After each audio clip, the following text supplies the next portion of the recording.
హల్లెలూయా హల్లెలూయా హల్లెలూయా హల్లెలూయా హల్లెలూయా. ఈరోజు దేవుని దగ్గర నుంచి ఒక 3 విషయాలను మనము తెలుసుకుందాం, 3 విషయాలను అనుభవిద్దాం.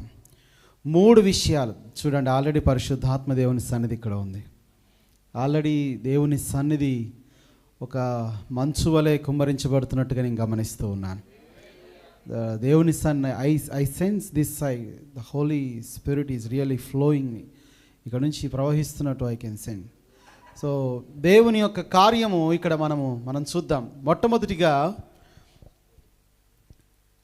రక్షణ అన్న విషయం గురించి ఆలోచన చేద్దాం. మనందరికీ బాగా తెలిసినటువంటి అంశం కూడా రక్షణ కొరకే సంఘాలు ఏర్పాటు చేయబడ్డాయి. సాల్వేషన్, రక్షణ కొరకే పరిచర్యలు నడిపించబడుతున్నాయి. రక్షణ పొందవలసిన వారికి సువార్త, రక్షణ పొందిన వారికి దేవునిలో ఎదుగుట కొరకు వాక్యము, ఇలా అన్ని కార్యాలు సిద్ధపరచబడుతుంది రక్షణ గురించి. కాబట్టి మనము రక్షణను నిర్లక్ష్యం చేయలేం. రక్షణలోనే ఎదగాలి, రక్షణలోనే ముందుకు కొనసాగాలి. రక్షణలో బలపడ్డానికే, మనం పొందిన రక్షణను కాపాడుకోవడానికే ఈ మీటింగ్స్ కానీ, ఈ సేవలు కానీ, ఈ పరిచర్యలు కానీ, దైవజనుల యొక్క తాపత్రయము కానీ, ఇదంతా కూడా ఎందుకయ్యా అంటే మనం రక్షణ పొందాము, అయినా రక్షించబడిన మనము రక్షణను కోల్పోకుండా అంతం వరకు దేవుని కొరకు నిలబడాలి, కొనసాగాలి. పొందవలసినవి అని పొందుకుంటూ దేవుడి కొరకు చేయవలసినవి చేయడానికి, దేవునిలో ముందుకు సాగడానికి మనకి ఇది చాలా అవసరం. కొన్నేళ్ల క్రితం మా దగ్గరికి ఒక పాస్టర్ గారు వచ్చారు. ఆ పాస్టర్ గారు తన యొక్క వ్యక్తిగత జీవితంలో జరిగిన అనుభవాన్ని పంచుకున్నప్పుడు నాకు చాలా సంతోషము, ఆనందం కలిగింది. ఎందుకంటే దేవుడు ఏదైనా చేయగలుగుతాడు అన్న ఒక కార్యము అంటే మన హృదయంలో విశ్వాసం ద్వారా స్థిరపడుతుంది. అతని ఇంటి ఎదురుగుండానే ఒక బ్రదర్ ఉన్నాడు. ఆయన చాలా కాలం నుంచి ఈ బ్రదర్ ఆయన కొరకు, ఈ పాస్టర్ గారు ఆ బ్రదర్ కొరకు ప్రేయర్ చేస్తున్నారు, ఎప్పుడైనా ప్రభు చేత అతను తాకబడాలని. కానీ అతను చాలా మొండివాడు. మొండివాడు రాజు కంటే బలవంతుడు అన్న సామెత ఉన్నట్టు చాలా మొండి అతను. కానీ ఒకరోజు ఏం చేశాడంటే, క్రిస్మస్ సందర్భంగా క్యాలెండర్స్ అన్ని ప్రింట్ చేయించిన తర్వాత ఒక క్యాలెండర్ ఆయనకి ఇచ్చాడు. ఆ క్యాలెండర్ అతను అక్కడెక్కడో షెల్ఫ్లో పెట్టేస్తే వాళ్ళ భార్య చూసి, అరే ఇదేదో క్యాలెండర్ని ఓపెన్ చేస్తే దానిలో యేసుప్రభు బొమ్మ, తర్వాత ఆ వాక్యాలు ఇవన్నీ గమనించి ఆవిడకి పడేయడానికి మనసు ఒప్పక ఆ క్యాలెండర్ని ఏం చేసిందంటే ఇంట్లో ఎదురుగుండా ఆ గోడ మీద తగిలిచ్చింది. పోన్లే ఏ దేవుడైతే కానీ కింద పడేయడం ఎందుకని అక్కడ ఆ ఉన్న గౌరవంతో ఆ క్యాలెండర్ అక్కడ తగిలిచ్చింది. అయితే ఇతను ఒక మంచి పెద్ద బిజినెస్ మ్యాన్. అతను బిజినెస్లో ఇంకా ఇద్దరితో కలిసి వ్యాపారం చేస్తూ ఉన్నాడు. ఆ ఇద్దరు ఇతన్ని మోసం చేశారు. అతను రియల్ ఎస్టేట్ వ్యాపారం చేసే వ్యక్తి. ఆ ఇద్దరు ఇతను మోసం చేయడంతో ప్రాఫిట్ అంతా వాళ్ళు తీసుకొని నష్టమంతా కూడా ఇతనికి ఆపాదించారు. ఇతని మీదకి దాన్ని నొట్టేసి, ఇంకా నువ్వే మాకు ఇన్ని లక్షలు కట్టాలని చెప్పి బ్యాంక్ లోన్స్ అని ఇవని అన్నీ చూపించేటప్పటికీ ఇతను ఏం చేయాలో అర్థం కాక చాలా శ్రమలో ఇరుక్కుపోయాడు, చాలా ఇబ్బందులు ఇరుక్కుపోయాడు. అసలు ప్రతిరోజు బ్యాంక్ నుంచి కాల్స్ వస్తున్నాయి, చాలా ఇబ్బందులు అవుతున్నాయి. అయితే అతను డిసైడ్ అయ్యాడు, ఎలాగైనా నేను చనిపోతే బెటర్ అనుకొని ఆ రోజు ఒక ఏదో తెచ్చుకున్నాడు. అయితే తాగడానికి ఆయనకి ఇష్టం లేక, సరే అదంతా ఎందుకు నేను ఉరేసుకుందాం అనుకొని అతను ఒక తాడు తీసుకొని చక్కగా ఇంట్లో సిద్ధపరచుకొని వాళ్ళ భార్య బిడ్డల్ని వాళ్ళ అమ్మగారింటికి పంపించి, నేను 2 days బయటికి వెళ్తున్నానని చెప్పి ఏదో ఒకటి చేసి ఆ నైట్ ఒక అరేంజ్మెంట్ చేస్తున్నాడు. లోపల భయం వేస్తుంది, చచ్చిపోవడానికి కూడా ధైర్యం కావాలంటారు కదా, ఆ ధైర్యం ఆయనకి లేదు. కానీ ఏదో చేసుకొని మొత్తం తనకి ఫ్యాన్కి తాడు కట్టేసుకున్నాడు. ఇంకా ఆయన ఉరేసుకుందామన్న క్షణంలో ఎదురుగుండా క్యాలెండర్ కనబడింది. అందులో అది క్రిస్మస్ సీజన్ అవ్వడంతో ఆ క్యాలెండర్ ఓపెన్ చేసిన డిసెంబర్ నెలలో ఏం కనబడిందంటే, యేసు రక్షించును అన్న మాట కనబడింది. ఎందుకో ఆ మాట ఆయనను అట్రాక్ట్ చేసింది. యేసు రక్షించును అన్న మాట ఆయనను చాలా ప్రభావితం చేసింది. అంటే యేసు పాపములను రక్షిస్తాడు అని జనరల్గా మనం నమ్ముతాం, బైబిల్లో కూడా అదే ఉంది కనుక. కానీ అతనికి ఆ మాట ఎలా అనిపించిందంటే, నన్ను ఈ సమయంలో ఈ పరిస్థితి నుంచి రక్షించుస్తాడు అన్న మాట నాకు అర్థమైంది. కానీ యేసయ్యకి ఎలా ప్రార్థన చేయాలో తెలియదు. ఎందుకంటే ఆయన క్రైస్తవుడు కాదు. క్రైస్తవుల కంటే మనకు ఒక సెటన్ మాట్లాడడానికి, ప్రార్థించడానికి, స్తుతించడానికి ఏదో కొన్ని అలవాటు అయిపోతుంది కాబట్టి ఈజీగా మనం మాట్లాడేస్తూ ఉంటాం. కానీ అతను యేసు అన్న మాట ఒక్కటి తెలుసు, కానీ ఎలా ప్రార్థించాలో తెలియదు.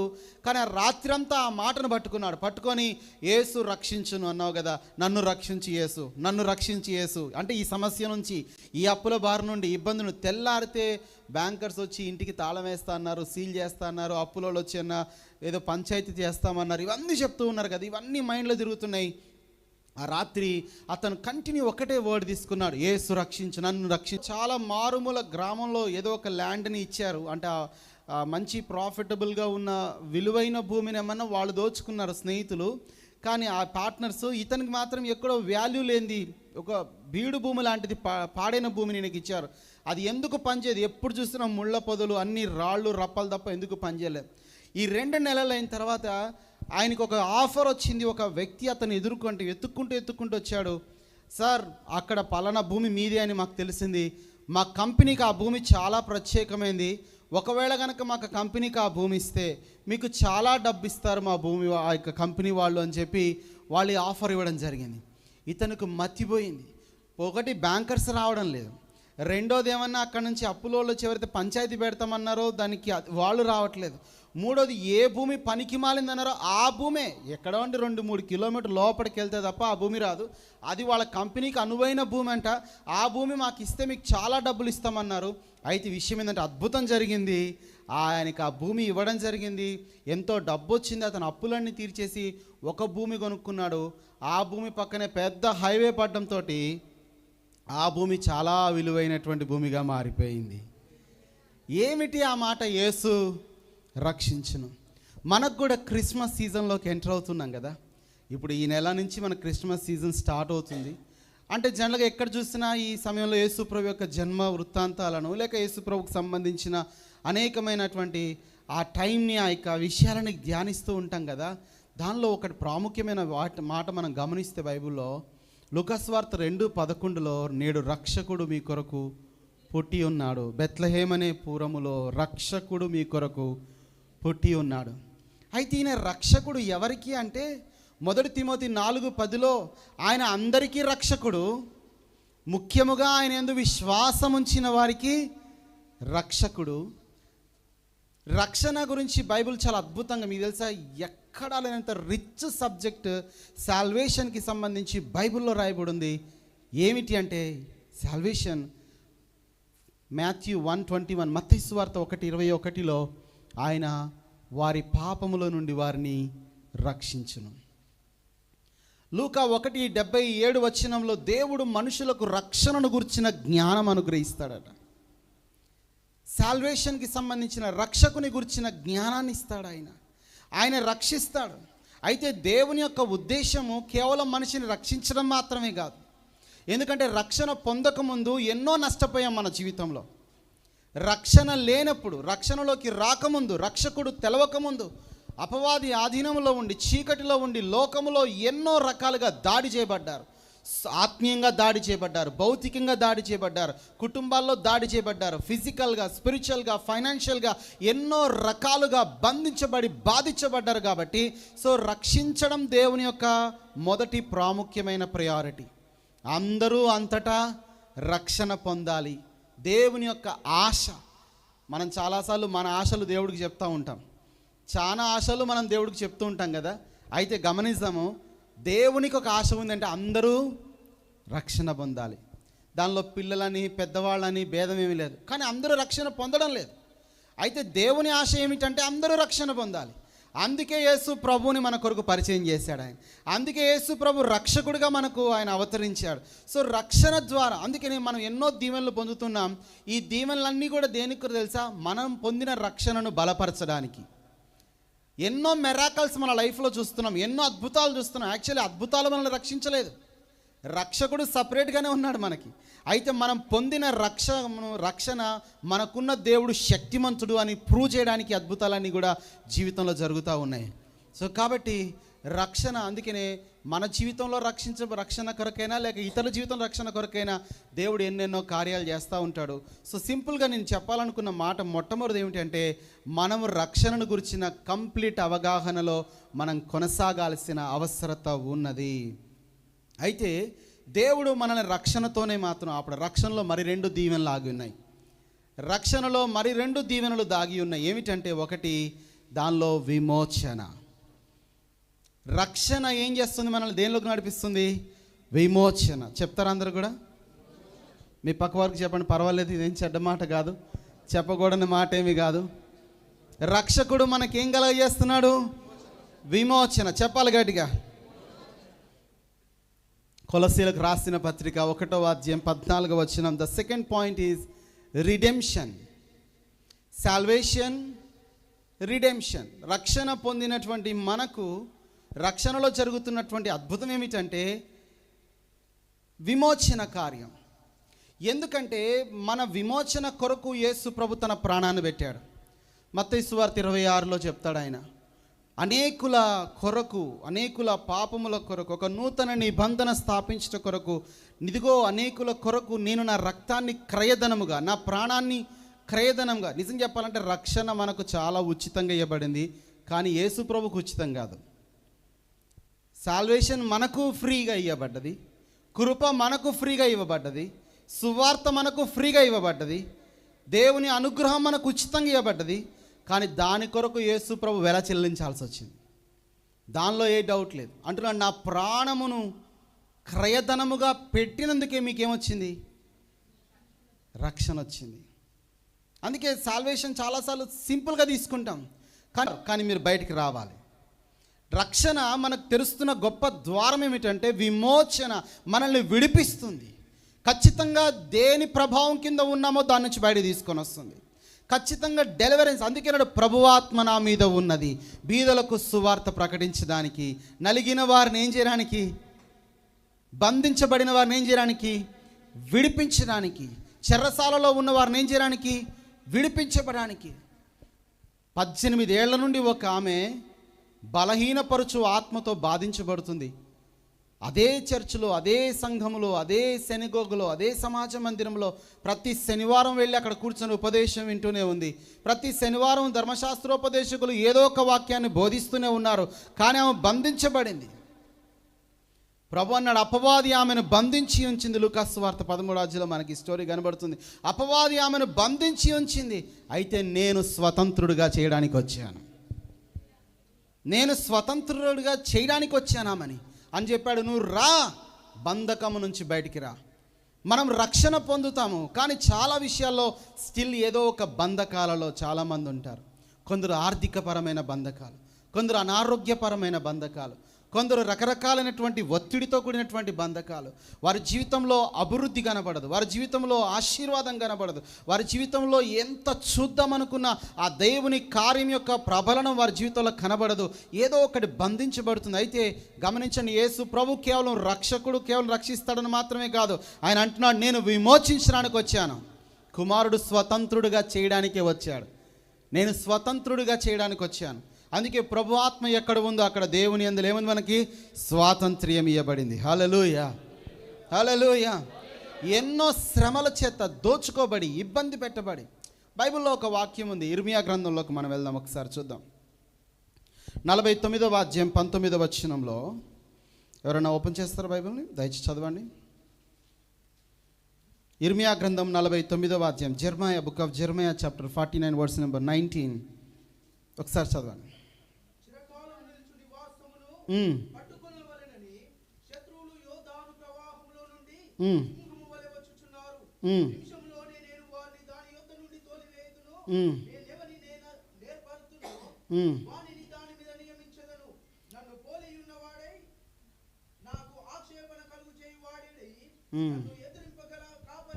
ఇక్కడ ఏమన్నాడు? గొప్ప కాపరి నేనుండగా నన్ను ఎదిరించగలిగిన కాపరి ఇంకెవడున్నాడు? బైబిల్లో మనకు తెలిసి యెహోవా నా కాపరి అని. యేసు ప్రభు అంటున్నాడు, నేను ఎవడైతే సింహము వలె వచ్చి దోచుకోవాలనుకుంటున్నాడో, దాడి చేయాలనుకుంటున్నాడో వాని నివాసం యొద్ద నుండి తోలివేసే గొప్ప కాపరిని నేనున్నాను. యేసు ప్రభు ఎందుకు ఖచ్చితంగా విమోచన కోసం మాట్లాడుతున్నానంటే, యోహాను సువార్త 10వ అధ్యాయంలో అంటున్నాడు, నేను మంచి కాపరిని, నా గొర్రెల కొరకు నేను ప్రాణం పెట్టాను.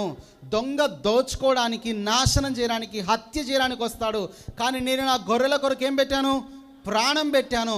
కాబట్టి నా గొర్రెలు ఇప్పుడు నా తండ్రి నా చేతికి ఇచ్చాడు, కనుక ఎవడు నా చేతిలో నుంచి లేదా నా తండ్రి చేతిలో నుంచి దోచుకోవడం అసంభవం అని చెప్పాడు ఆయన. అసంభవం. ఎందుకంటే నేను ఎంత స్ట్రాంగో. చాలాసార్లు మన జీవితాల్లో దేవుని శక్తిని తక్కువ చేస్తాము, సమస్యల శక్తిని ఏం చేస్తుంటాం మనం, ఎక్కువ చేస్తాం. ఇప్పుడు ఎవరికైనా డయాబెటీస్ వస్తే, షుగర్ వ్యాధి వస్తే దాన్ని వాళ్ళని వర్ణించమనండి. అయ్యో మీకు తెలియదండి, షుగర్ వ్యాధి చాలా పెద్దదండి, ఇది తినకూడదు, అది తినకూడదు, డాక్టర్ ఇలా చెప్పాడు అలా చెప్పాడు. ఇంకా తర్వాత యూట్యూబ్ వైద్యాలన్నీ వచ్చేసాయి మనకి. యూట్యూబ్లో ఏది కనబడితే ఎవరేది చెప్తే వాడు ఆకుల రసం తాగుతున్నాం, కూరగాయల రసం అంటే కూరగాయల రసం, ఇక గడ్డి అంటే గడ్డి, ఏదంటే అది తింటున్నాం. అందరికీ అన్నీ పడవు కదండి. ఒక ఆయన మొన్ననే కలిసాను రీసెంట్గా, ప్రేయర్ కోసం ప్రేయర్ పాయింట్ చెప్పారు. చాలా ఇది కాకరకాయ రసం తాగండి అన్నట్టు రోజు తాగుతాను. లాస్ట్ క్రియాటిన్ ఎక్కువైపోయింది బాడీలో. షుగర్ ఉంది కరెక్టే, కాకరకాయ షుగర్కి పని చేస్తుంది కరెక్టే, అచ్చంగా కాకరకాయ రసం రోజు తాగుతుంటే ఏమవుతుంది బాడీలో, క్రియాటిన్ లెవెల్స్ ఎక్కువైపోయినాయి. ఉండవలసిన దానికంటే ఎక్కువైపోయి కిడ్నీ డ్యామేజ్కి వెళ్ళిపోతుంది. ఎవరో చెప్పారు వెయిట్ లాస్ కోసం గుమ్మడికాయ జ్యూస్ తాగమని, రోజు గుమ్మడికాయలు తాగి ఆడి గుమ్మడికాయ అయిపోయాడు. గుమ్మడికాయ అంటే పైన చూడడానికి ఇంతలా ఉంటారు కానీ లోపల గొల్లు అయిపోతున్నారు. అవునా కదా? ద రీజన్ ఏంటంటే, ఇప్పుడు యేసుప్రభు ఎంత అద్భుతంగా చెప్పాడంటే, నేను గొప్పవాణ్ణి ఉన్నాను రా నాయన మీతోటి. యేసయ్య గొప్ప దేవుడు, దట్స్ ఆల్. హల్లెలూయా. ఆయన శక్తి సామాన్యమైంది కాదు, సాధారణమైంది కాదు. ఆయన విమోచకుడు అంటే ఏదో పేరుకి విమోచించుకునే పాట పాడేవాడు కాదు. ఏదైనా సరే ఎదిరించగలిగిన శక్తి ఉన్నదాన్ని సవాల్ చేస్తున్నాడు. ఐఎమ్ ఏ గ్రేటర్ షెపర్డ్ అని చెప్తున్నాడు. నాకంటే గొప్ప కాపరి ఇంకొకటి లేడు, నేను ప్రధానమైన కాపరిని, నా గొర్రెల కోసం ప్రాణమే పెట్టాను. నేను ఎవడైనా ఎవరి కోసమైనా ప్రాణం పెట్టారా అని అడుగుతున్నాడు దేవుడు. నేను పెట్టాను కాబట్టే నా గొర్రెలను విమోచించడం నాకు తెలుసు, పోషించడం నాకు తెలుసు, బలపరచడం నాకు తెలుసు, వాటిని రక్షించడం నాకు తెలుసు, కాపాడడం నాకు తెలుసు. వాటిని నాకు ఇచ్చిన నా తండ్రి వాడికంటే గొప్పవాడు. కాబట్టి ఎవడు నా చేతిలో నుంచి నా గొర్రెల్ని ఎత్తుకొని పోలేడు. అందుకే నువ్వు నీ రక్షకుడితో ఉన్నంతగా, నువ్వు నీ దేవుణ్ణి అర్థం చేసుకుని ఆయన చేతుల్లో హత్తుకున్నంత నువ్వు నిజంగా ఆధారపడితే మాత్రం నీవు నీ రక్షణ జీవితాన్ని ఎంజాయ్ చేయొచ్చు. దేవునికి స్తోత్రం. హల్లెలూయా. గొప్ప కాపరి మనతో ఉన్నాడు. చెప్పండి గట్టిగా. పాస్టర్ గారు గొప్ప కాపరి, ప్రధాన కాపరి మనతో కూడా ఉన్నాడు యేసయ్య. ఇద్దరు కాపర్లు, ప్రధాన కాపరి యేసయ్య, మన సంఘ కాపరి మన పాస్టర్ గారు. వాళ్ళు గొప్పోళ్ళే, కానీ మనకు గొప్ప నమ్మకం ఉండకపోతేనే. Praise the lord. ఈరోజు ఉదయమే ఒక జరిగిన సంఘటన నేను చెప్పాను ఎక్కడో. రీసెంట్గా కొన్ని నెలల క్రితం నేను బెంగళూరు వెళ్ళినప్పుడు ఒక చర్చిలో వాక్యం చెప్పాను. ఒక పాస్టర్ గారు ఆయన సాక్ష్యం చెప్పాడు. ఆయన దొంగతనం చేయడంలో చాలా నిష్ణాతుడు. అంటే వాళ్ళ తాతల కాలం నుంచి ఆ దొంగతనం విద్యలో అతను చాలా ప్రవీణుడు. అతను డబుల్ PhD చేశానని చెప్పాడు. నేను గనక దొంగతనం చేయాలనుకుంటే వాడు ఎంత భద్రపరుచుకున్నా, ఎంత బలమైన గడియల్లో పెట్టినా వాడిని వాని తరం కాదన్నాడు ఆయన. సో ఆయన చాలా గొప్ప దొంగ, నేను నన్ను మించిన దొంగ లేడన్నాడు ఆయన. నాకు భయం వేసింది ఒక్కసారి. ఆయన పాస్టర్ గారు ఆయన ఇప్పుడు దొంగ అన్నాడు. ఇప్పుడు ఏంటి పరిస్థితి నేను ఆలోచించడం మొదలుపెట్టాను. అన్నాడు చాలా పెద్ద దొంగను అయ్యా, నన్ను మించిన దొంగ లేడన్నాడు. సాతాన్ తర్వాత ఎవడన్నా ఉంటుంది, నేనే, నా కేటగిరీ ఎలాంటిది. సో నేను మామూలుని కాదని తన యొక్క విద్యను ఎక్స్ప్లెయిన్ చేస్తుంటే అసలు దొంగతనం చేయడం ఎంత ఈజీ అని అర్థమైంది అనమాట నాకు కూడా. అయితే విషయం ఏంటంటే అతను ఎక్స్ప్లెయిన్ చేశాడు, కానీ ఇప్పుడు ఆయన దేవుని సేవకుడు అయ్యాడు. అద్భుతం మాత్రం మీకు చెప్తా వినండి.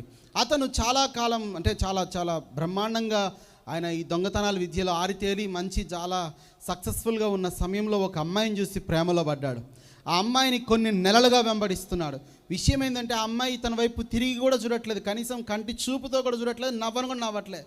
5-6 నెలలు పిచ్చిగా ట్రై చేసి లాస్ట్కి అర్థం కాక ఇక 2-3 బాటిల్స్ తాగేసి చాలా విషాదంలో అతను కూర్చుండగా అతను ఫ్రెండ్ ఆయన కలుసుకున్నాడు. ఎందుకయ్యా ఇంత బాధపడుతున్నావు అంటే, ఒక అమ్మాయిని చూశాను, ఆ అమ్మాయిని ఆయనతో చూడట్లేదు, నేను అన్నిట్లో సక్సెస్ఫుల్ అనుకున్నా కానీ ఆ పిల్ల దగ్గర ఓడిపోతున్నా నేనని చాలా తన బాధంతా వెళ్ళగక్కుంటే అతను అన్నాడు, నాకు తెలిసిన ఒక మాంత్రికుడు ఉన్నాడు, వాని దగ్గర నేను తీసుకెళ్తా అన్నాడు. వాడు ఎమ్మెల్యేలకు మంత్రాలు ఇచ్చాడు. వాడు మంత్రించి ఇస్తే జరగందంటే ఏమీ లేదు, ఏదైనా జరుగుతుందని చెప్పినప్పుడు ఇతనికి నమ్మకం కలిగి ఎంత డబ్బైనా పర్వాలని నేను ఇస్తాను, ఎందుకంటే వాడు కష్టార్జితం కాదు, అది ఒక రకంగా కష్టార్జితమే కదా, మామూలు కష్టార్జితం కాదు అది. సో పోలీసోడు కంటే ఎక్కువ బుర్ర ఉంటుంది తప్ప, ఎందుకంటే అది ఇప్పుడు పోలీసు వాళ్ళు బుర్ర మామూలు బుర్ర కాదండి, వాళ్ళకి అంత బుర్ర ఉందంటే మరి వీళ్ళని బట్టి అంత బుర్ర వాళ్ళకి ఇచ్చాడు దేవుడు మరి. అందుకే కొన్నిసార్లు వీళ్ళకి అర్థం కాని విషయాలు వాళ్ళు ఎక్స్ప్లెయిన్ చేస్తూ ఉంటారు. సో చాలా కష్టపడి పాపం సంపాదించుకుని నేను ఇస్తాను కొంత డబ్బు ఎంతైనా అని చెప్పాడు. తీరా వెళ్ళిన తర్వాత మాంత్రికుడు అడిగాడు, ఏమిటి అమ్మాయి పేరు అన్నాడు. అమ్మాయి పేరు అంటే ఏదో చెప్పాడు. చెప్పగానే సరే ఒక నిమ్మకాయ కొన్ని ఏదో ఇచ్చి మంత్రించి ఇచ్చాడు. నువ్వు జాగ్రత్త గమనించు, ఆ అమ్మాయి ఇంట్లోకి వెళ్ళేటప్పుడు బయటకు వచ్చేటప్పుడు ఆమె నడిచే ఇంటి బయట నడిచే ఆ స్థలంలో కొంచెం గొయ్యి తీసి అక్కడ పాతిపెట్టు. ఆమె కాళ్ళకు అది తగిలిన మరుక్షణం, ఆ నేల తగిలిన మరుక్షణము ఆమె నీ కంట్రోల్లోకి వచ్చేస్తుందని చెప్పాడు. She will come under your control. No matter ఏ పవర్ కూడా ఈ యొక్క మంత్రం నుండి కాపాడే శక్తి లేదని చెప్పి ఆమెకి ఇవ్వగానే అతను తీసుకుని వెళ్ళాడు. ఇండ్లు ముందు చక్కగా గొయ్యి తీసి దాన్ని పాతి పెట్టాడు. ఇంట్లోకి వెళ్ళి ఆమె వచ్చినప్పుడు నడుచుకుంటూ రోజు దాని మించి వెళ్తుంది వస్తుంది, రోజు వెళుతుంది వస్తుంది. కానీ అప్పటికి 4 రోజులు అయిపోతుంది కానీ ఆ అమ్మాయి వెనక్కి తిరిగి చూడట్లేదు. ఇతనికి వెయిట్ చేసి కోపం వచ్చి ఆ మాంత్రికుడి దగ్గరికి వెళ్ళి ఫుల్ తాగేసి వెళ్ళి తిట్టాడు. నువ్వేం మాంత్రికుడు అయ్యా, నేను ఎమ్మెల్యేలకు ఇచ్చానన్నావు, ఎంపీలకు ఇచ్చానన్నావు, నువ్వేడికి వెళ్ళి వచ్చిన నా ప్రాణానికి, చూడు ఆ అమ్మాయి ఇప్పటికి కూడా ఇంకా సెట్ కాలేదు అని అంటే వాడు, అరే నా మంత్రం ఫెయిల్ అయ్యే ప్రసక్తే లేదురా బాబు, నేను గురువులకే గురువుని అన్నాడు ఆయన.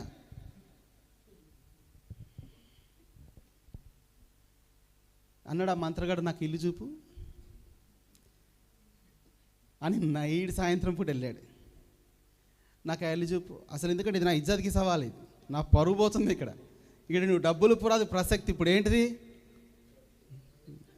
ప్రెస్టేజియస్ ఇష్యూ, ఇప్పుడు ఇది నాకు ఇది, ఇప్పుడు నా మాట ఎవరికైనా తెలిస్తే ఏమైపోవాలి అని అతను చెప్పి ఇల్లు చూపించమన్నాడు. ఇక వీడు మెల్లిగా పోయి ఇల్లు చూశాడు. చూస్తే ఆ అమ్మాయి దాన్ని తొక్కుతుంది వస్తుంది తప్ప సాయంత్రం పూట పొద్దున పూట ఏం శక్తి పనిచేయట్లేదు. వాడు ఎందుకో డోర్ బార్లో తెరుస్తుంటే అలా స్ట్రైట్ చూడంగానే ఒక క్రిస్టియన్ క్యాలెండర్ కనపడింది. అమ్మ చెప్పాడు, అయ్యా నా మంత్రం ఎవరి మీదైనా పనిచేస్తుంది, ప్రపంచంలో ఏ దేశంలో ఉన్న మీదైనా పనిచేస్తుంది, ఒక క్రైస్తవుడి మీద తప్ప అన్నాడు ఆయన. చాపలు గడి మేపరచలేసే నామాన్ని. ఎందుకంటే నా దగ్గర ఉన్నదానికంటే గొప్ప శక్తి ఉంది వాళ్ళ దగ్గర. విషయం ఏంటంటే అసలు ఆ అమ్మాయి క్రిస్టియనే కాదు. ఆ అమ్మాయి క్రిస్టియన్ అన్నాడు. అరే ఆ అమ్మాయి క్రిస్టియన్ కాదు సార్, నాకు తెలుసా పుట్టు పూర్వోత్తరాలంతా 5 నెలల నుంచి అమ్మాయిని ఫాలో చేస్తుంటే నేను.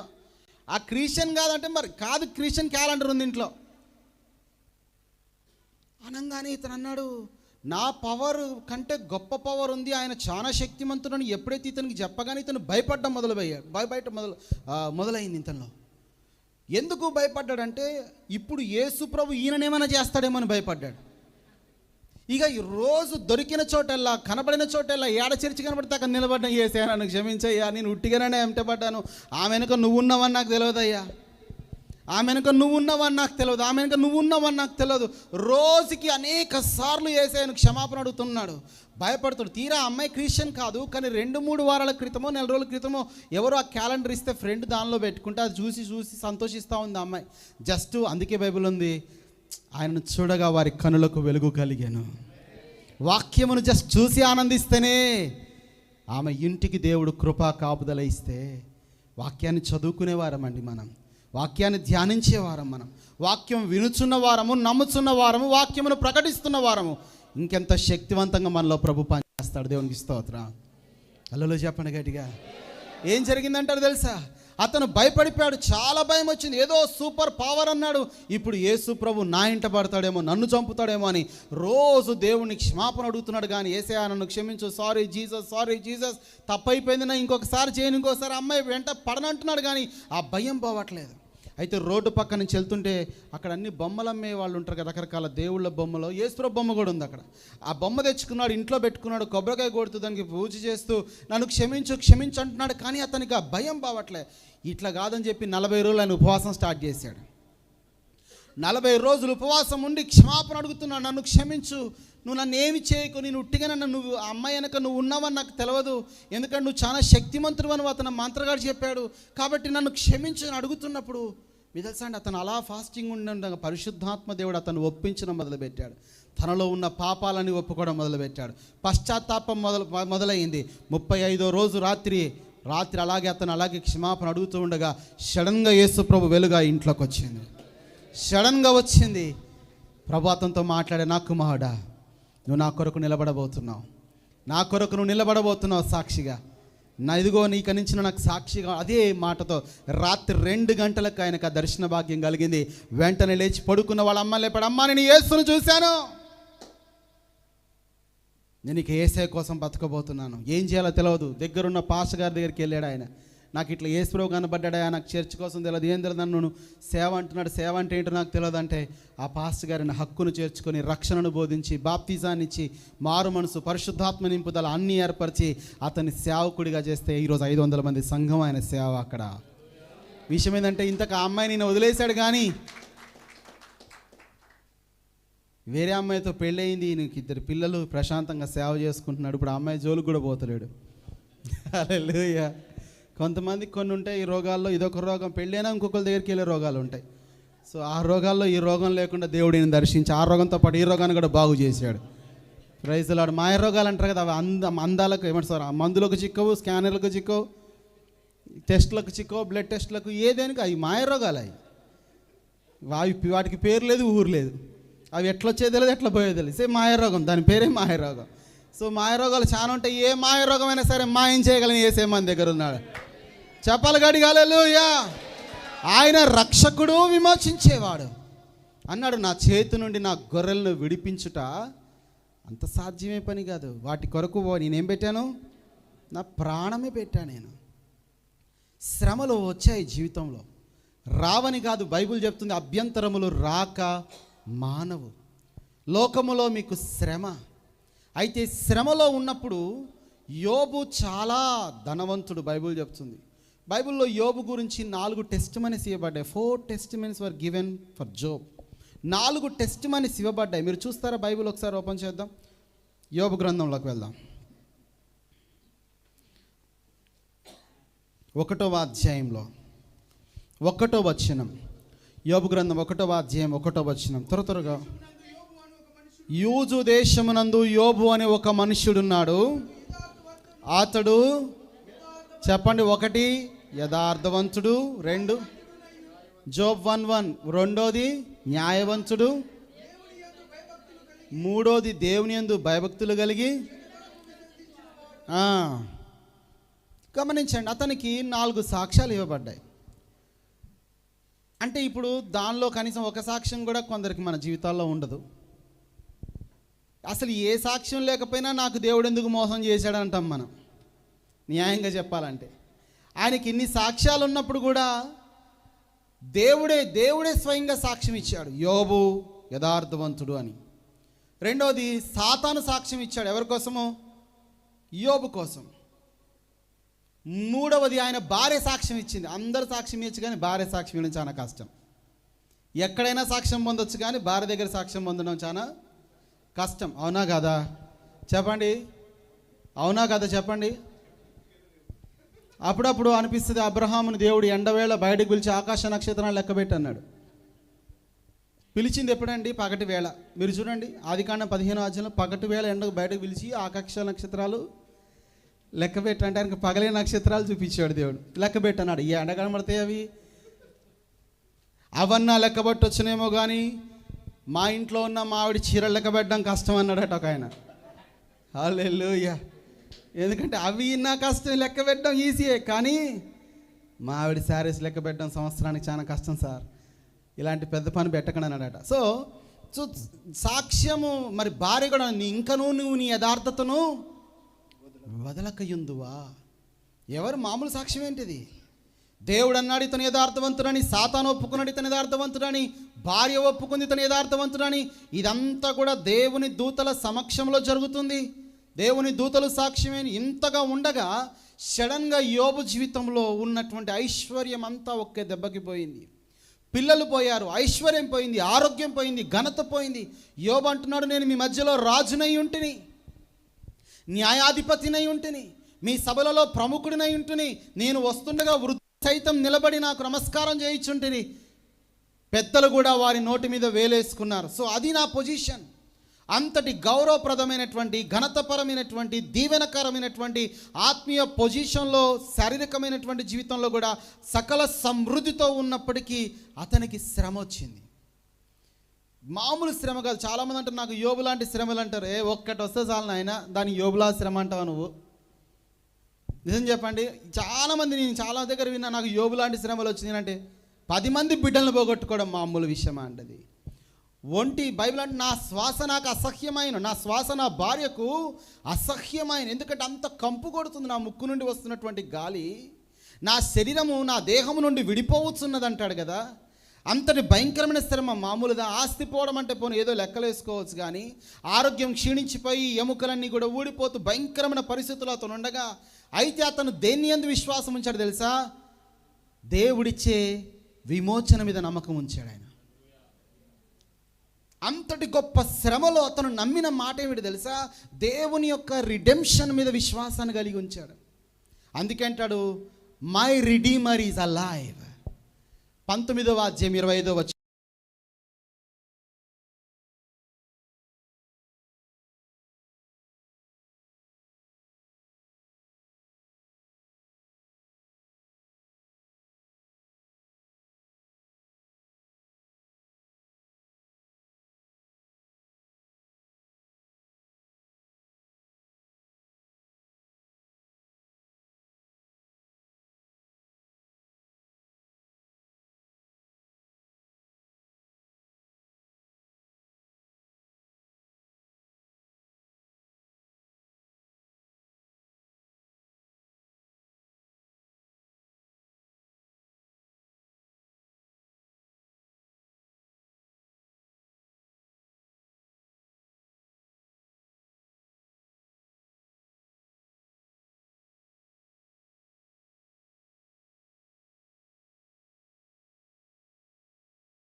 మన దేవుడు రక్షకుడు, విమోచించేవాడు, తిరిగి సమకూర్చేవాడు.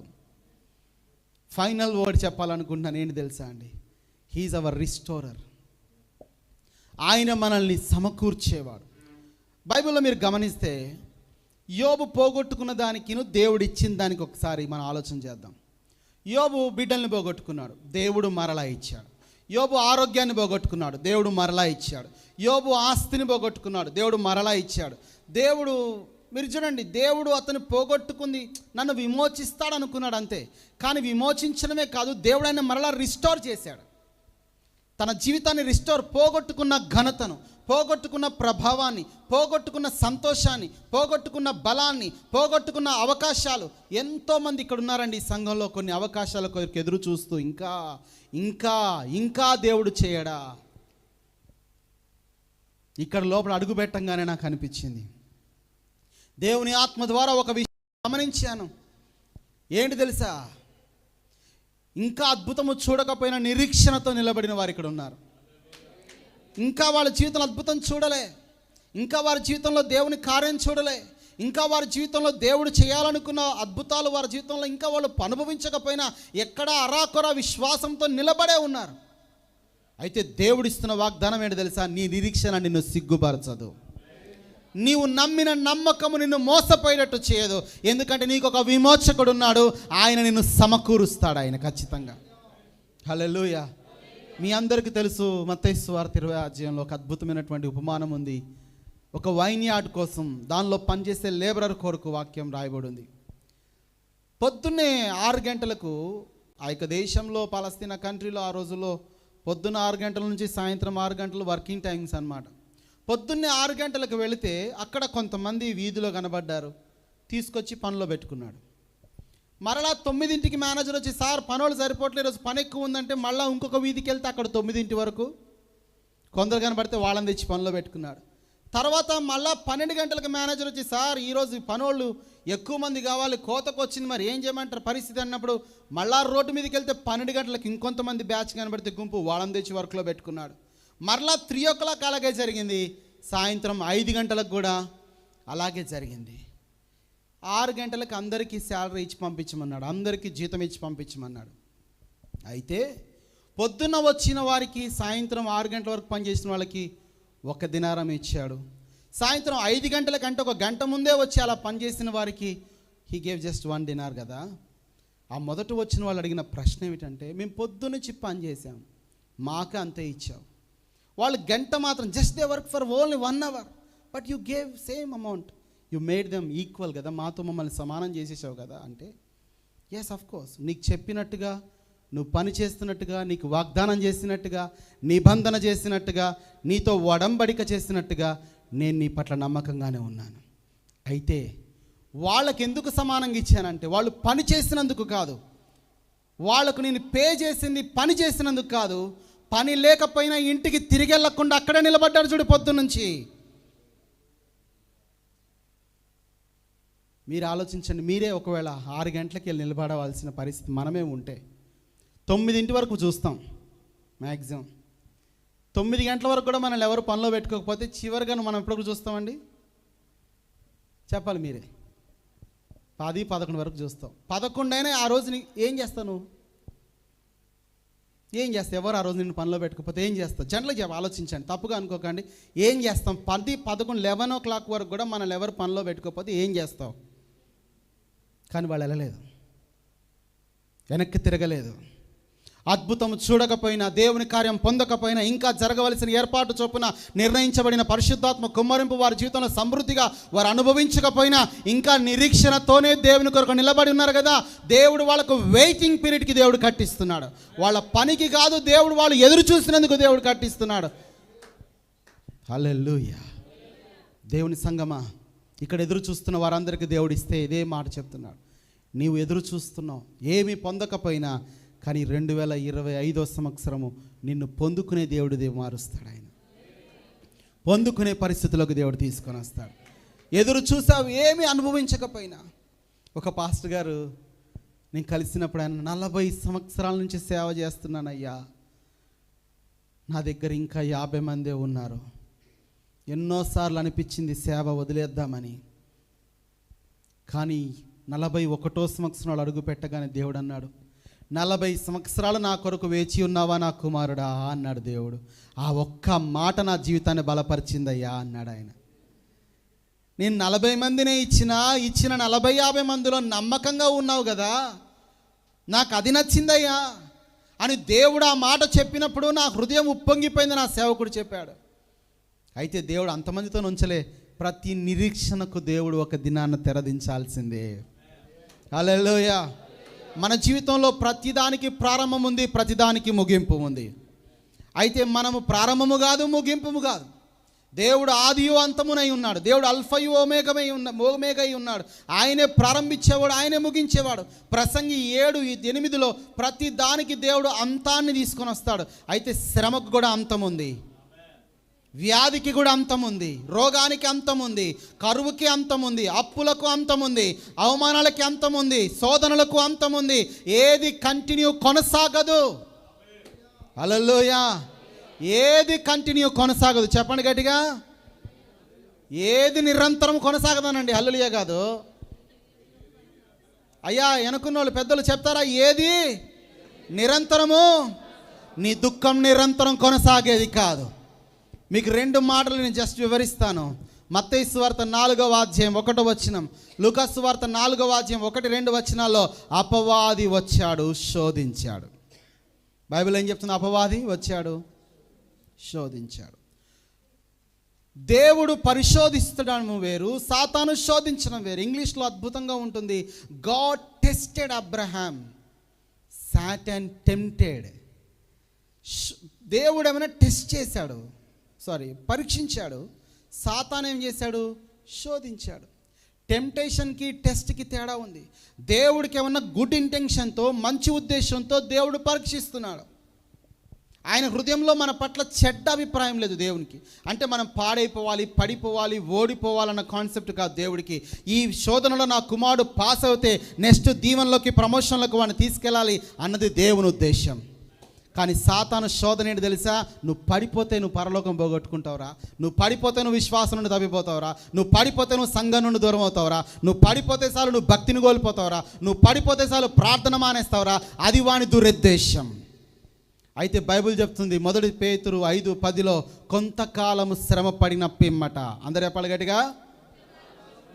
అంటే శ్రమ ఎంతకాలం దేవుడు అనుమతి ఇచ్చాడు చెప్పండి? ఎంతకాలం? ఫర్ ఏ వైల్, కొంతకాలం. 1 Peter 5:10 ఉంది, ఆఫ్టర్ సఫరింగ్ ఏ వైల్, కొంతకాలం శ్రమ పడిన పిమ్మట దేవుడు మరలా వానిని దర్శిస్తాడు. మరలా దేవుడు మరలా నిన్ను దర్శిస్తాడు.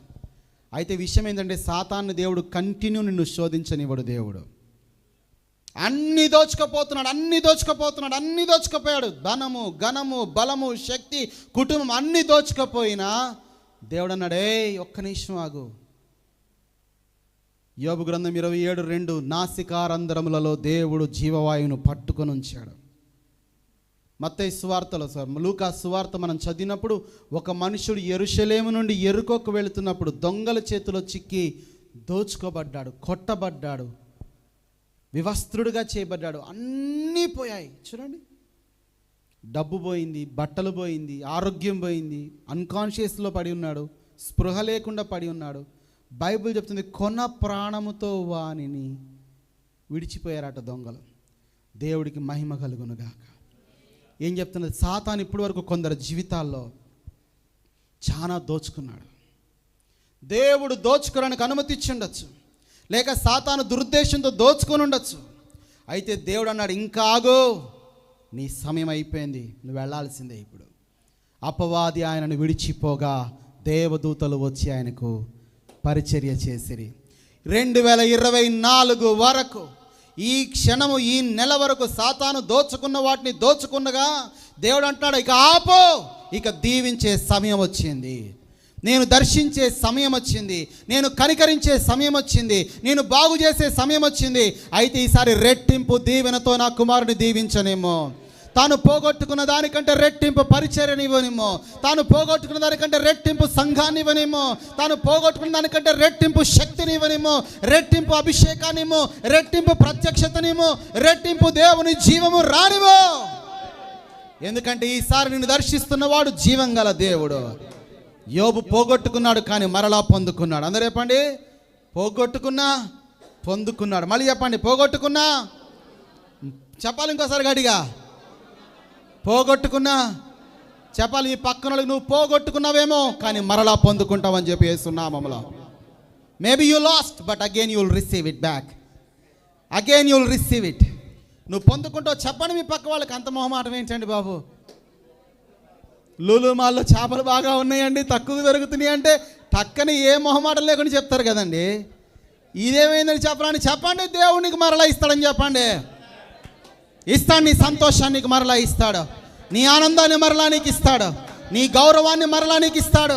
వస్త్రం అంటే అర్థమేంటి తెలుసా? మన డిగ్నిటీ, మన గుర్తింపు, మన గౌరవం, మన మర్యాద ఎక్కడ పోగొట్టుకున్నామో దేవుడు మరలా ఇస్తాడు. అది దేవుని వాక్ అయి ఉంది. దేవునికి స్తోత్రం. దేవుని వాక్ కదా, దేవుని వాక్కే, అది దేవుని శక్తే. అయితే ఏం జరిగింది? దేవుడు ఇచ్చాడు. కానీ దేవునితో ప్రాబ్లం ఏంటంటే అడిగినంత ఇవాడు వచ్చింది గొడవ. ఇవాడు వచ్చింది ప్రాబ్లం ఆయనతోటి. ఆయన ఇవ్వడు, అడిగినంత ఇవ్వడు. అదే ఆయన దగ్గర there is a problem with God also. He won't give just as you asked, he will give in double. Solomon, దేవా నాకు జ్ఞానం కావాలి. జ్ఞానంతో ఏం చేసుకుంటావయ్యా సొలొమోన్? ఐశ్వర్యం కూడా తీసుకో అన్నాడు. Praise the Lord. ఎందుకంటే పేదవాని జ్ఞానము ఎన్నికకు రాదని అదే ప్రసంగిలో ఆయన చెప్పాడు. పేదవానికి జ్ఞానం ఉన్నా అది ఎవడు గుర్తించాడు? అదే ఒక షేకో, అరబ్బో, సుల్తానో వచ్చి ఒక్క మాట చెప్పండి, అది పెద్ద న్యూస్ అయిపోద్ది. ఇక మనం ఎంత వాదిచ్చినా పొరాబైపోవచ్చు అన్నాడు. ఎందుకు? పేదవాని జ్ఞానము కేర్ చేయరు. సొలొమోన్, దేవుడు, సొలొమోన్ నువ్వు జ్ఞానం అడిగా మంచిదే, I will give you, but what you will do with wisdom? Let me give my ఏమంటారు దాన్ని, ఆ ట్రెజరీని ఇవ్వని, ఆ ప్రాస్పరిటీ, ఆ దీవెన, ఆ మనీని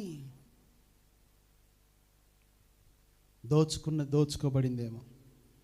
నేను ఆ మంచి 5 లక్షల ఆపర్చునిటీ మిస్ అయిపోయాను, 10 lakhs మిస్ అయిపోయాను, 1 crore మిస్ అయిపోయాను, 100 millions, 10 millions, 1 million మిస్ అయ్యానని మిస్ అయిన దాని కొరకు బాధపడుతున్నావేమో.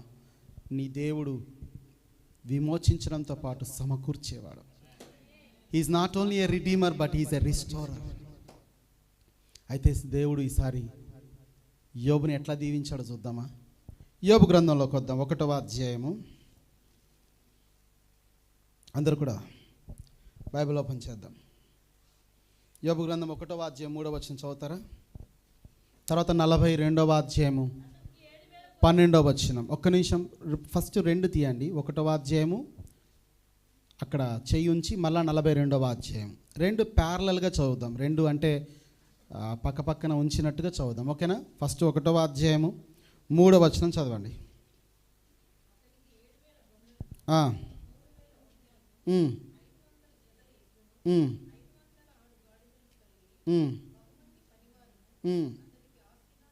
తర్వాత 42వ అధ్యాయం 12వ వచనం చదవండి. ఇప్పుడు యెహోవా యోబును మొదట ఆశీర్వదించినంత కంటే మరి అధికముగా. అధికముగా అంటే ఏంటిది? రెట్టింపు, డబల్. ఓకే, చదువుతారా? ఇప్పుడు ఇక్కడ ఎన్ని వంటలు ఉన్నాయమ్మా? చదవండి 12వ వచనంలో. అక్కడ ఎన్ని గొర్రెలు ఉన్నాయి? ఫస్ట్ చదివారుగా, మర్చిపోయారా? ఇప్పుడు ఇక్కడ ఎన్ని వచ్చాయి? అక్కడ వంటలు ఎన్ని ఉన్నాయి? ఇక్కడ ఎన్ని ఉన్నాయి?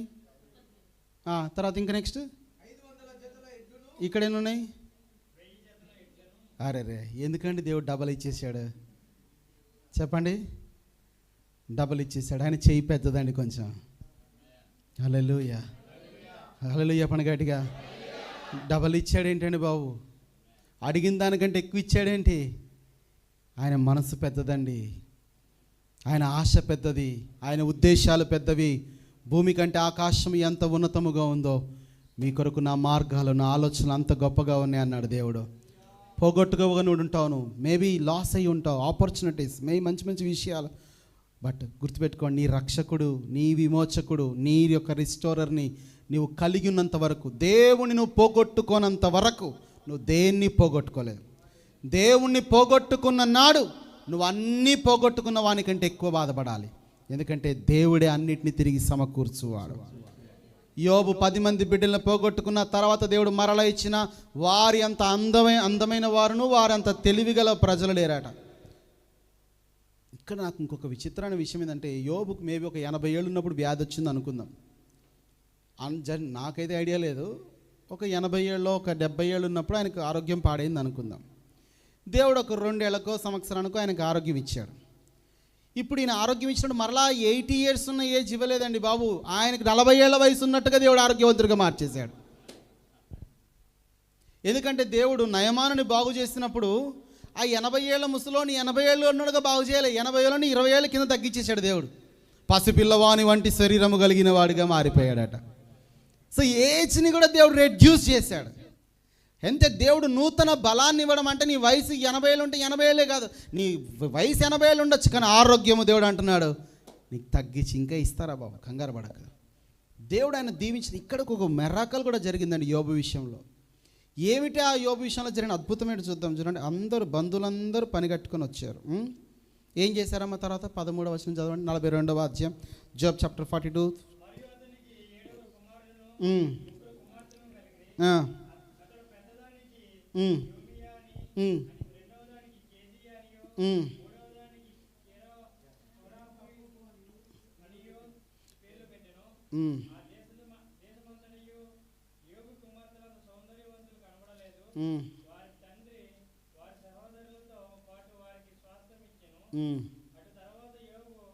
కాదండి, ఇక్కడికి రండి. 42వ అధ్యాయము 11వ వచనంలో చదువుదాం. చూడండి, వర్స్ నెంబర్ 11లో, అప్పుడు అతని సహోదరులందరూ, అతని అక్క చెల్లెండ్రులందరూ అంతకుముందు అతనికి పరిచయలైన వారందరూ వచ్చి అతనితో కూడా అతని ఇంట, వీళ్ళందరూ అప్పుడు ఎప్పుడు పోయిండ్రండి అక్కడికి?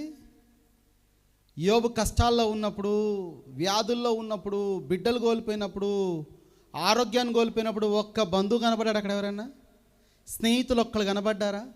అందరూ ఎప్పుడు ఒక్కళ్ళు కనబడ్డారా అండి? ఒక్క స్నేహితుడు కానీ, ఒక బంధువు కానీ, ఒక చుట్టం కానీ, ఒక పురుగు కనబడిందా? దేవుడే రానివ్వలేదు. వాళ్ళని నిందించకూడదు. ఎవరు రానివ్వలేదు? కొన్నిసార్లు వీళ్ళు నన్ను ప్రేమించలేదు, వీళ్ళు నన్ను పట్టించుకోలేదు, నన్ను మోసం చేశారు. లేదు, దేవుడే అనుమతి ఇవ్వలేదని చెప్పుకోవాలా. ఎస్, దేవుని కంట్రోల్లో మనం ఉన్నామన్నప్పుడు దేవుడు దీని కూడా కంట్రోల్ చేశాడు. అయితే ఎప్పుడైతే అతని బాగయ్యాడో, అతను పూర్వపు స్థితి మరలా అతనికి కలిగిందో, ఈసారి రెట్టింపు దీవెన కలిగిందో, రెట్టింపు ఆశీర్వాదం కలిగిందో, రెట్టింపు అభిషేకము, రెట్టింపు ప్రత్యక్షత ఉన్నాడో, అప్పుడు జరిగిన విషయం ఏంటంటే మరలా అందరూ వచ్చారంట.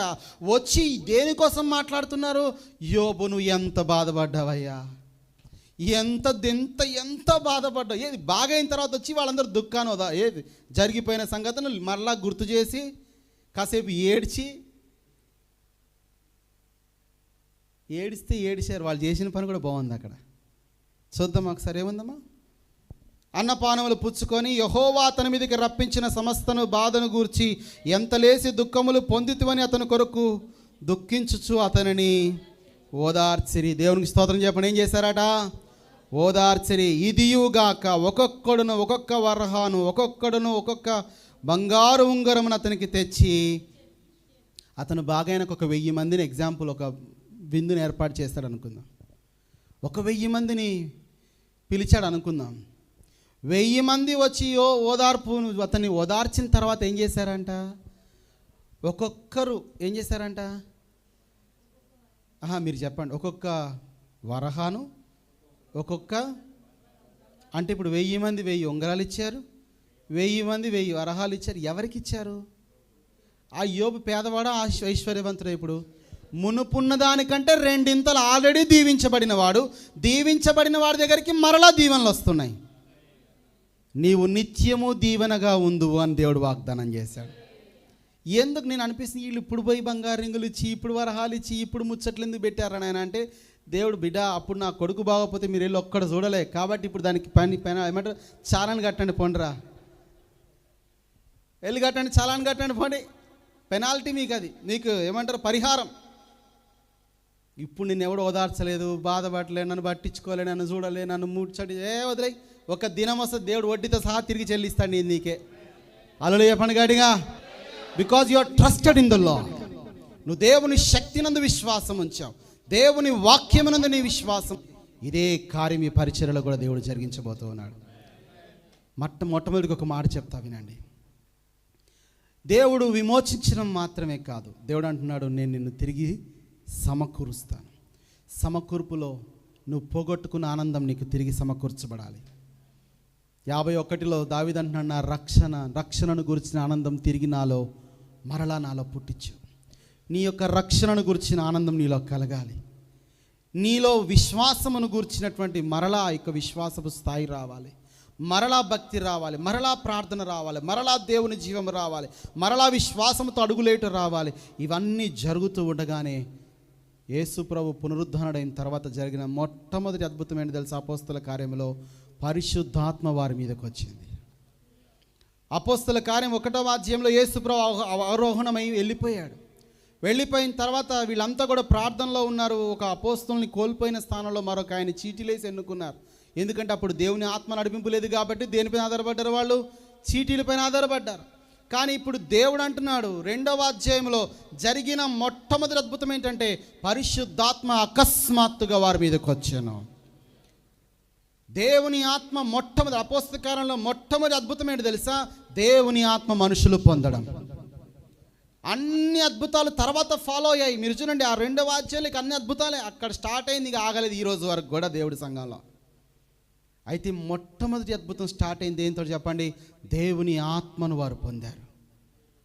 మీరు అడగవలసిన విషయం ఏంటంటే, దేవా నీ సన్నిధి నాకు కావాలి, నీ ఆత్మ నాకు కావాలి, నీ జీవం నాకు కావాలి, మరలా నీతో సహవాసం నాకు కావాలి, మరలా నీతో నడిచే భాగ్యం నాకు కావాలి, నన్ను దర్శించని ఒకవేళ మీరు అడగగలిగితే మిగతావి జరగాల్సినవి జరుగుతాయి ఏర్పాటు చొప్పున.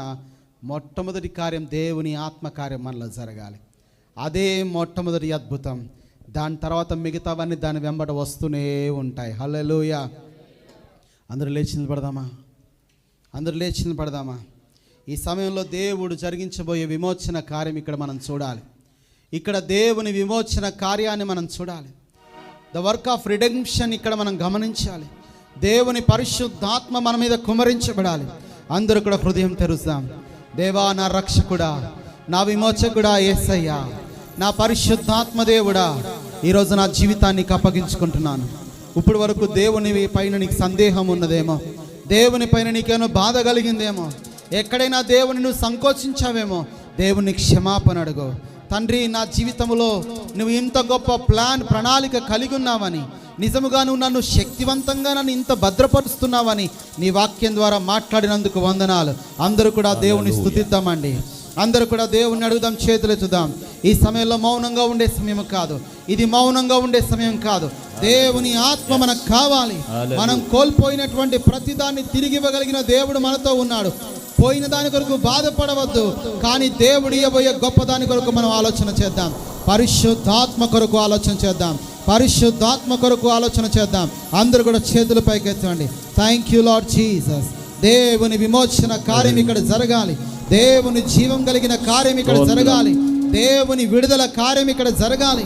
ఎవరెవరు దేని చేత బంధించబడి ఉన్నారు, ఏ బలహీనత చేత బంధించబడి ఉన్నారు, నజరేయుడైన యేసు క్రీస్తు నామములో వారికి ఇప్పుడే విడుదల కలుగునుగాక, కలుగునుగాక, కలుగునుగాక, కలుగునుగాక.